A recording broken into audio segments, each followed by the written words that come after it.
यह बात तो सच है, टाइगर्स हमारे भारतीय जंगल की शान है। इन्हीं जंगलों में कुछ अनकहे और अनसुलझे कहानी और रहस्य हैं, जिस पर मैंने पहले भी वीडियोस बनाए हैं और आगे भी बनाता रहूँगा। फिलहाल आप लोगों की रिक्वेस्ट पर आज लेकर आया हूँ एक टाइगर जय की कहानी, जिसे उम्मीद का हल कहा जाता है, क्योंकि 2015 में इसे भारत का सबसे बड़ा टाइगर घोषित किया गया था। आज जिस टाइगर की कहानी मैं आप लोगों को बताने जा रहा हूं, उसने नागजीरा और उमेद दोनों की हिस्ट्री को हमेशा के लिए चेंज कर दिया था।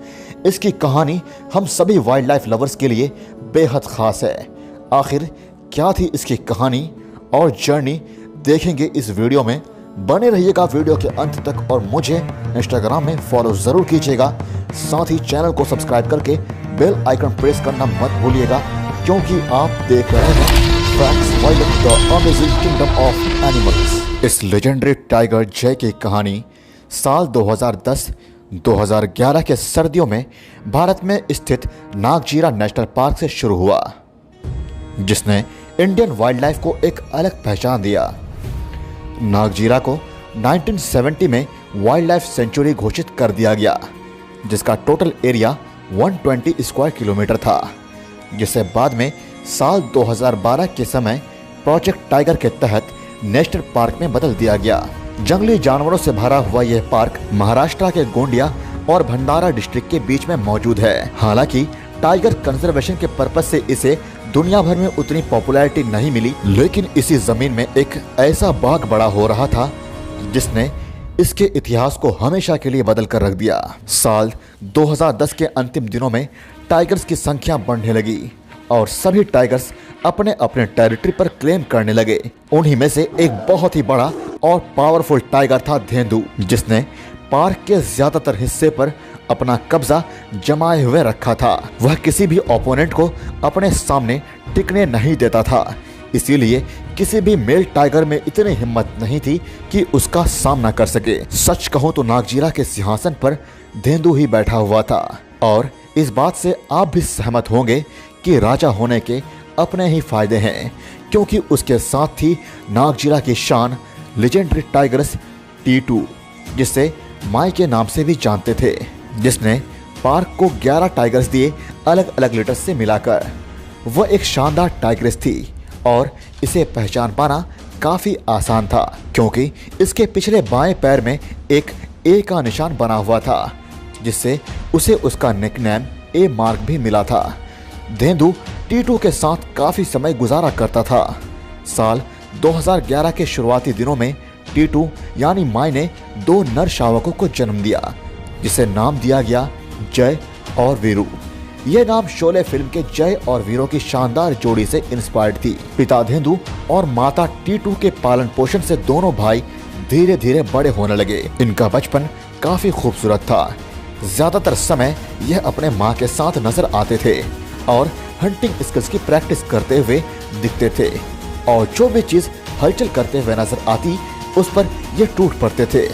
कुल मिलाकर जय और वीरू दोनों बहुत ही शरारती थे और दिन भर उछल कूद करते रहते थे। T2 हमेशा इन पे कड़ी नजर रखती थी, क्योंकि उसकी उम्र हो चुकी थी और वह इस बात से भले भांति वाकिफ थी कि यह बच्चे अब उसके आखिरी बच्चे हैं। इसके बाद वह मां नहीं बन सकती। दोनों भाई कई दिनों तक सुर्खियों में नहीं रहे। फिर एक दिन नजर आए। उस समय जय अपने बड़े भाई से ज्यादा बड़ा दिखने लगा। वक्त के साथ पार्क के सेंटर ऑफ अट्रैक्शन ये दोनों भाई बन गए। जय का हल्क जैसा शरीर उसे एक खूंखार बीस्ट बनाता था। दोनों भाई हमेशा साथ रहते थे, लेकिन जय ही हमेशा डोमिनेंट रहता था। अपने जवानी के दिनों में जय का वजन 250 केजी से ज्यादा था, जो किसी भी टाइगर्स के बस की बात नहीं थी, और इसीलिए जय को साल 2015 में भारत का सबसे बड़ा टाइगर्स का खिताब मिला। जय के एडल्ट अवस्था तक पहुंचते पहुंचते नागजीरा के जंगल में टेरिटरी को लेकर होने वाले आपसी लड़ाई बढ़ने लगे और जय भी इससे बच नहीं सका। पर जो भी हो, अब समय आ गया था जय का खुद का साम्राज्य बनाने का। पर नागजीरा में ऐसा करना बहुत मुश्किल था, क्योंकि प्रीवियस लीडर्स में पैदा हुए उसके दूसरे भाई बहन भी अब बड़े हो चुके थे और टेरिटरी को लेकर किसी भी वक्त लड़ सकते थे। जय काफी बड़ा हो चुका था। उसकी मस्कुलर बॉडी और जायंट शरीर उसे औरों से अलग बनाता था। और तो और वह ज्यादातर वक्त अपने माँ और भाई से दूर ही बिताने लगा था। जवानी के रंग में रंगा हुआ जय मिलन के लिए एक साथी की तलाश कर रहा था। एक शाम वह टाइग्रेस अल्फा, जो कि टीटू के ही पिछले लिटर में पैदा होने वाले बच्चों में से एक थी, उसके गंध का पीछा करते हुए उसके पास पहुंच जाता है।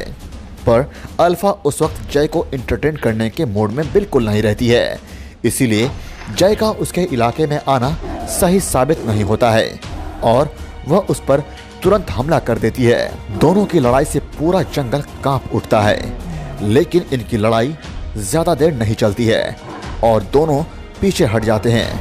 हालांकि जय को सबक जरूर मिला और इस रिएक्शन से अपमानित होकर जय निकल पड़ा एक लंबे सफर पर। अगस्त 2013 में कुछ ऐसा हुआ जो किसी ने नहीं सोचा था। मेटिंग पार्टनर की तलाश में निकला यह भारतीय जंगल का हल्क 130 किलोमीटर की जर्नी तय करके उम्मीद आ पहुंचा।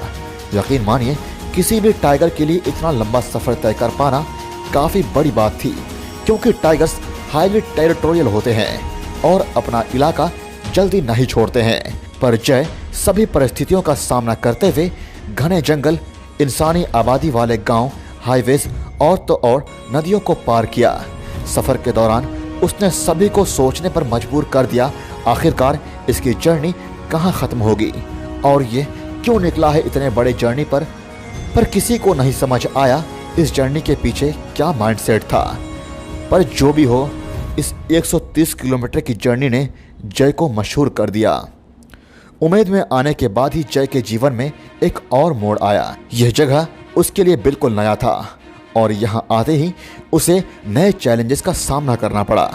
उम्मीद में 2 रेजिडेंट मेल टाइगर्स का राज था और इससे पहले किसी ने उन्हें चैलेंज देने का साहस नहीं किया था। शुरुआत में जय उन दोनों से दूरी बनाए रखा, लेकिन हर बीतते दिन के साथ जय और कॉन्फिडेंट होता गया। उसकी दहाड़ को पूरा उम्मीद में सुना जा सकता था। उसके पंजों के निशान पेड़ों पर नजर आने लगे, साथ ही पग मार्क्स रास्तों में देखा जाने लगा। इससे हुआ ये कि दोनों रेजिडेंट मेल्स ने बिना लड़े ही जय से हार मान ली और वहां से भाग खड़े हुए। अब उम्मीद का नया रूलर था जय, द फॉर्मिडेबल किंग। आने वाले सालों में जय ने 4 अलग अलग टाइग्रेस से मेटिंग की, जिससे उसके 11 कब्स हुए। उसकी पहली मेट थी फेमस टाइग्रेस चांदी, जिसने 4 शावकों को जन्म दिया, जिसमें 3 नर थे, बाहु, बली और जयचंद, और एक मादा जिसका नाम था बरखा। जयचंद जय और चांदी का पहला बेटा था, इसीलिए इसका नाम दोनों के नाम को मिलाकर रखा था। बाकी दोनों बेटे का नाम उनके पिता के कैरेक्टर पर बेस्ड बाहुबली मूवी से इंस्पायर होकर रखा गया था। उसके बाद उसने T4 यानी राय से मेटिंग की, जिसने 3 कब्स को जन्म दिया। इसके साथ ही जय के शासनकाल में धीरे धीरे उम्मीद में टाइगर्स की पॉपुलेशन बढ़ने लगी।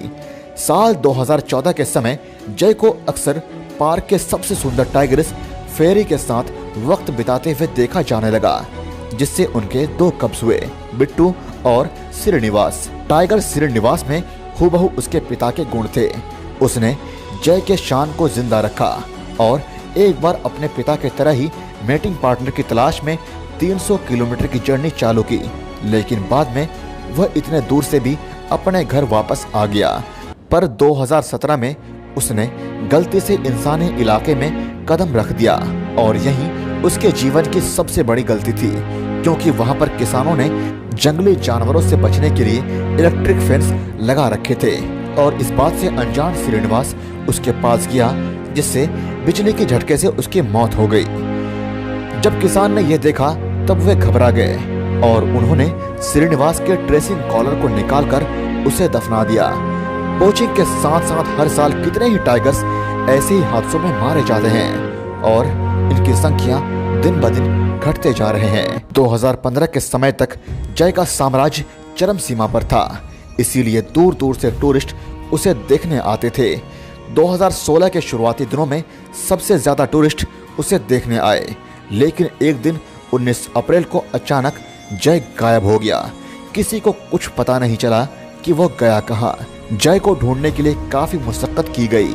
100 वॉलंटियर्स की एक टीम जय को ढूंढने निकल पड़ी। स्टेट के फॉरेस्ट गवर्नमेंट ने भी अपनी तरफ से पूरा प्रयास किया। यहाँ तक कि लोकसभा में भी सीबीआई इन्वेस्टिगेशन की मांग की गई। पर दुख की बात तो यह है कि जय की कोई खबर नहीं मिली। ऐसा लग रहा था वह अचानक कहीं हवा में गायब हो गया। उसके ना होने से ऐसा लग रहा था जंगल पूरा शांत सा हो गया था। इस हादसे के कई दिनों बाद दिसंबर 2016 में यह खबर आग की तरह फैल गई कि तेलंगाना के आदिलाबाद फॉरेस्ट में एक नया टाइगर नजर आया है। कई लोगों ने यह बताया कि यह बिल्कुल जय जैसा दिखता है। इसे सुनते ही वाइल्ड लाइफ ऑफिशियल्स बहुत खुश हुए। इसे लेकर महाराष्ट्र और तेलंगाना के फॉरेस्ट मिनिस्टर ने आपस में बातचीत भी की।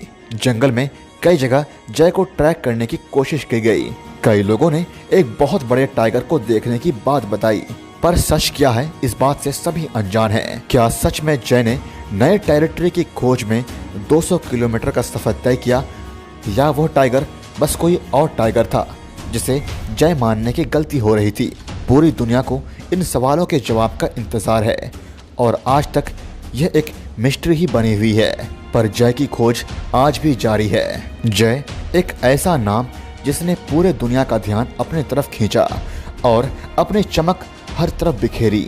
यह एक लेजेंडरी टाइगर था जिसे हम भारतीय हमेशा याद रखेंगे। आज हम गर्व से कह सकते हैं यह शानदार टाइगर्स हमारे सरजमी पर बड़े होते हैं और पूरी दुनिया में अपना छाप छोड़ते हैं। गाइस, आपको क्या लगता है, जय आज भी जिंदा है या मारा जा चुका है?